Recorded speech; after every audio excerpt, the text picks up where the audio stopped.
السلام عليكم. بيبدأ الفيلم مع الكلبة الجميلة دي واللي عايشة مع مجموعة من الكلاب في بيت صياد، وبيكونوا جعانين وبيفضلوا ينبحوا طول الليل. وبتهرب الكلبة وبتقعد تدور على أي أكل، بتوصل للمدينة وبتسرق أكل من هناك، والناس بتجري وراها وبتهرب منهم. بتقعد تلعب في التلج وبعدها بتدخل عربية نقل وبيقفلوا العربية من غير ما يشوفوها. وبعد ما بيوصلوا بيفتحوا الباب وبتهرب. بتوصل لمكان ساكن فيه الشخص ده واللي اسمه دارما. بيكون مكتئب ومش بيتكلم مع حد، منعزل تماما. وفي يوم بيكون رايح على شغله، بيكون في واحد واقف مستنيه بيشاورله وبيطلب منه المساعدة لأن عجلته باظت، ودارما مش بيرضى يقف وبيمشي. ولما بيوصل المدير بيعرفه على يوتام الموظف الجديد. يوتام بيقوله انه اتأخر بسبب عجلته اللي باظت، وانه طلب المساعدة من واحد غبي مرضيش يقفله. لما بيشيل دارما الخوذة بيعرف انه هو الغبي وبيقف مصدوم. وبيجي وقت الغدا والموظفين بيتكلموا مع يوتام وبيحكوله عن دارما. بيقولوا له انه شخص منعزل ومش بيتكلم مع حد، لكنه شاطر جدا في شغله. ولما بيروح بيجي راجل عجوز بيقوله ان الجيران هيعملوا حفلة وجايبين فرقة استعراضية وعاوزينه يتكلم معاهم. بيدخل بيته ما بيردش عليهم. وفي الليل بتبدأ الحفلة والصوت بيكون عالي جدا، ودارما مش بيعرف ينام، فبيروح يضرب الفرقة وبيبوظ الحفلة كلها وبيطرد كل الموجودين. وهو راجع بتشوفه الكلبة وبتجري وراه وبتكون جعانة وبيرملها عظم، وبيدخل ينام وبيحلم بأخته إنها بتصحيه علشان يخرج معاهم، لكنه مش بيرضى يخرج معاهم وبيقعد يتفرج على التلفزيون. بعدها بيقوم مفزوع. وفي الصبح بنشوف الكلبة لقيت مكان تنام فيه وبتمشي ورا دارما، وبتشوفه وهو بيشتري سندوتشات، ولما بيخلص أكل بيرمي الباقي للكلبة. وكل يوم بيعمل نفس الكلام، بيرميلها بواقي الأكل بتاعه. وفي يوم وهو قاعد يتفرج على التلفزيون بيفتكر اليوم اللي خرجت فيه عيلته، وفي يومها كان فيه عاصفة شديدة. ظهر كلب في الطريق قدامهم وأبوه حاول ينقذ الكلب، لكن العربية اتقلبت وعملوا حادثة وماتوا، وده سبب كرهه للكلاب. ومن وقتها وهو عايش منعزل. بعدها الجو بيمطر والكلبة واقفة بره، لكن بيضربها وبيمشيها، ودايما تروح له تتقرب منه بس كان برضه بيطردها، لكن بتتعلق بيه وبتمشي وراه في كل مكان وبيبقى مستغرب. وفي مرة وهي ماشية وراه واحد بيخبطها بالموتوسيكل بالغلط وبتتصاب. بتكون واقفة بنت صغيرة اسمها آشا بتقعد تعيط عليها. وبيروح دارما للكلبة وبياخدها للدكتور، وبتفرح انه انقذ الكلبة. الدكتور بيقول لدارما ان الكلبة ضعيفة جدا ولازم يهتم بيها. دارما بيقول له انها مش بتاعته اصلا. ودارما بيروح يدفع مصاريف علاجها وبياخدها وهو مخبيها، لان المكان اللي عايشين فيه بيمنعوا تربية الكلاب. وآشا بتشوفه وهو راجع، وبتشوف ديل الكلبة وبتبقى فرحانة جدا انه قدر ينقذها. وبياخدها يحط لها اكل، لكن مش بيعجبها الاكل اللي حطه وبتاكل اكله هو. وفي الليل بتبقى عاوزه تلعب وهو عاوز ينام، بتقعد تنبح وبيطلب منها تسكت علشان محدش يسمعها من الجيران، لكن مش بتسكت ومش بينام طول الليل. بيقوم الصبح وهو مش قادر ومتضايق من الكلبه، وهو شايفها نايمه وهو رايح الشغل. بينام على نفسه في الشغل من السهر.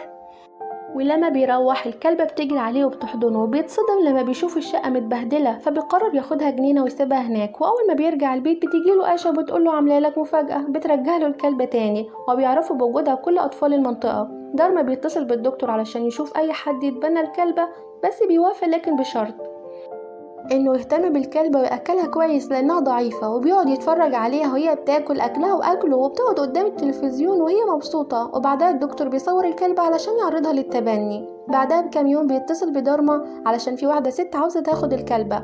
ولما بيرجع البيت بيلاقيها عاملة فوضى في الشقة وبيجري وراها. في نفس الوقت بتوصل الست اللي عاوزة تتبناها، بتشوف المنظر ده وبتهرب.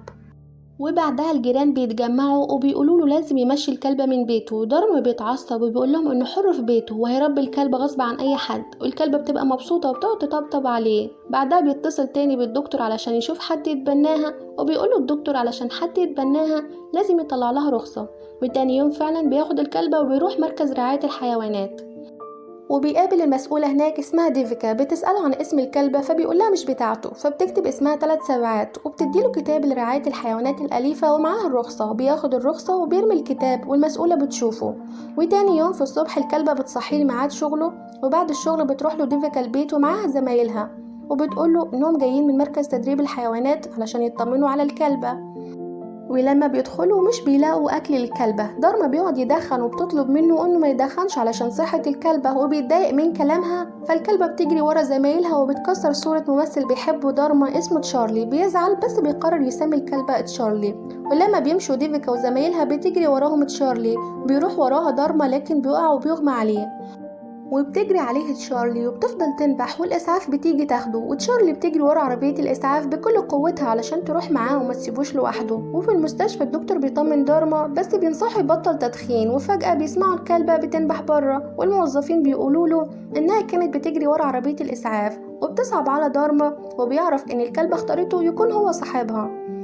ولما بيروحوا بيراقب تصرفاتها، والأول مرة بيحس إنه مش متضايق من وجودها، وبتستناه في ميعاد رجوعه عند الباب وبيكون فرحان بيها. بعدها بتوصل عيلة علشان تتبنى شارلي وبتستخبى منهم، لكن بتروح معاهم. بتبص لدارما وهي زعلانة ومش عاوزة تسيبه، وهو كمان بيبان إنه زعلان وتعلق بيها.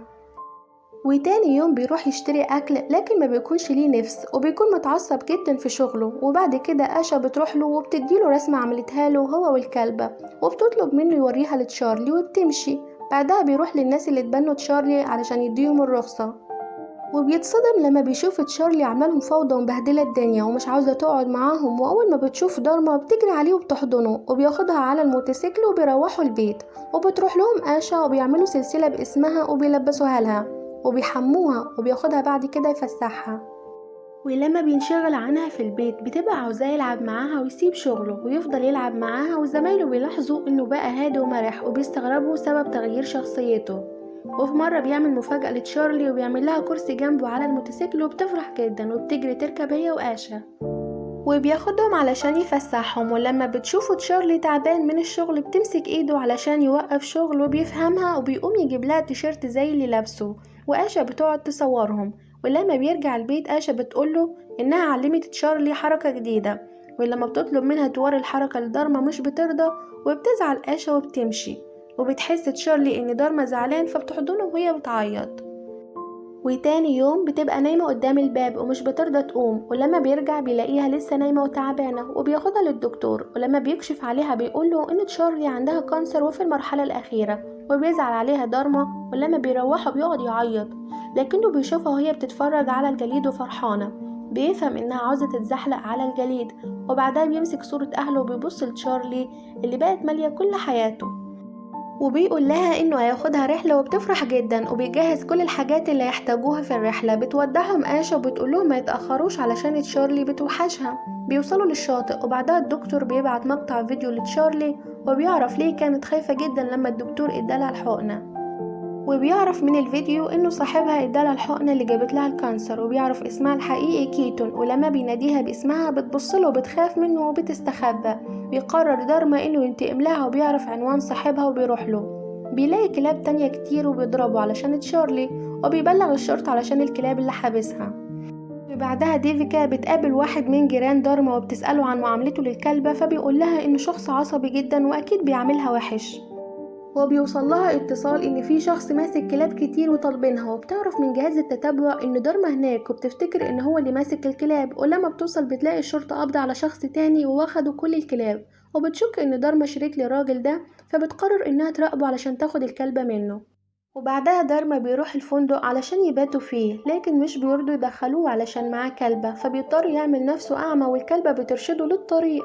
وتاني يوم بينزلوا المية وبيلعبوا سوا وهما مبسوطين جدا والكلبة فرحانة.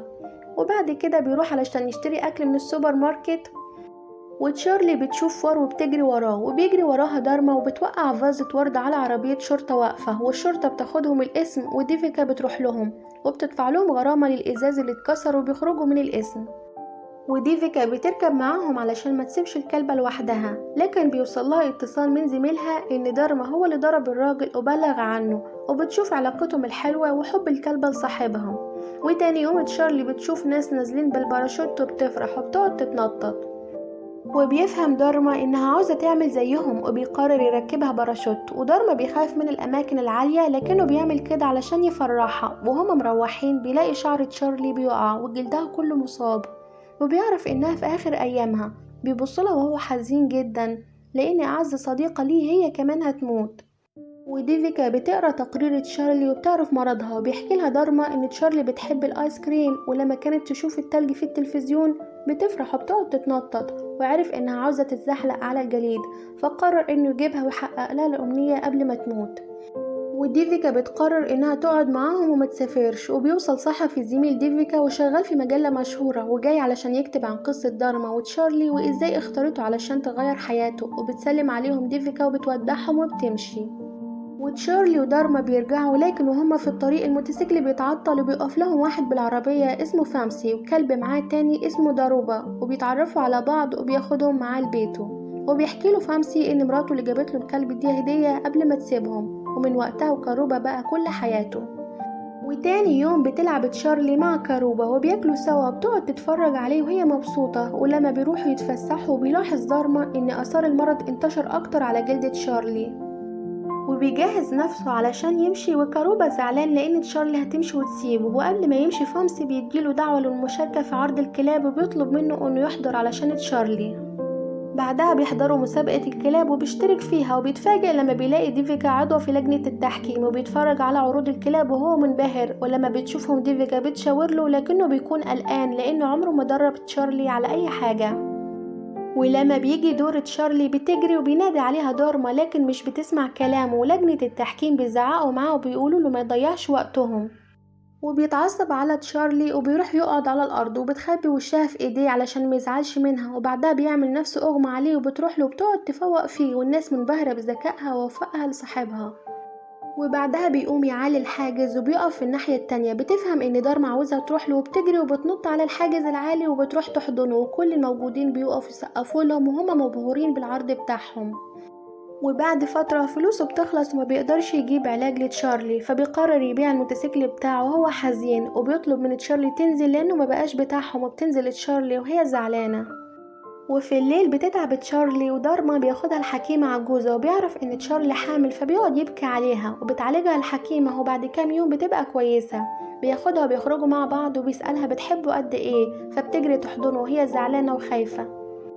وبيجيب لها اكلها اللي بتحبه، وبيكملوا طريقهم. وهما في الاتوبيس بيشوفوا الجبل الجليدي من بعيد، وفي الوقت ده الشرطة بتوقفهم وبتبلغهم ان الطريق مقفول ومش هيعرفوا يكملوا. وينزل دراما بيزعل الضابط وبيقول له انه كلبته هتموت ولازم يحقق لها امنيتها الاخيره. بيبلغوا الضابط ان في خطر على حياتهم، وبيوصل القائد وبيترجاه انه يعدوا لان الكلبه بتاعته ممكن تموت في اي لحظه.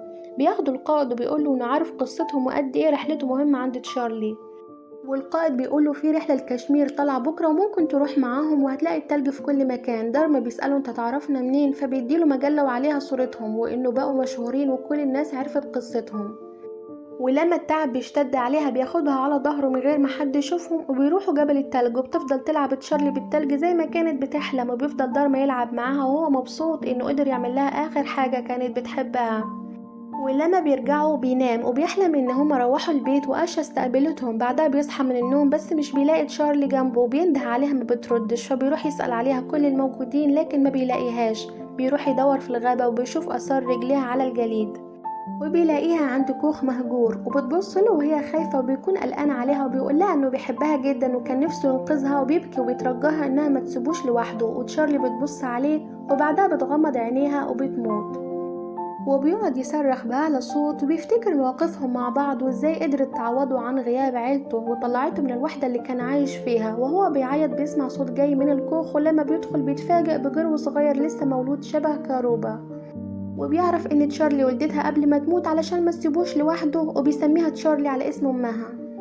وبيرجع للمدينة وبيفتح مركز لإنقاذ الحيوانات باسمها، وكمان بيعمل لها تمثال تخليدا لذكراها. وبكده يكون الفيلم خلص. لايك واشتراك لو عجبكم، هشوفكم الفيديو الجاي.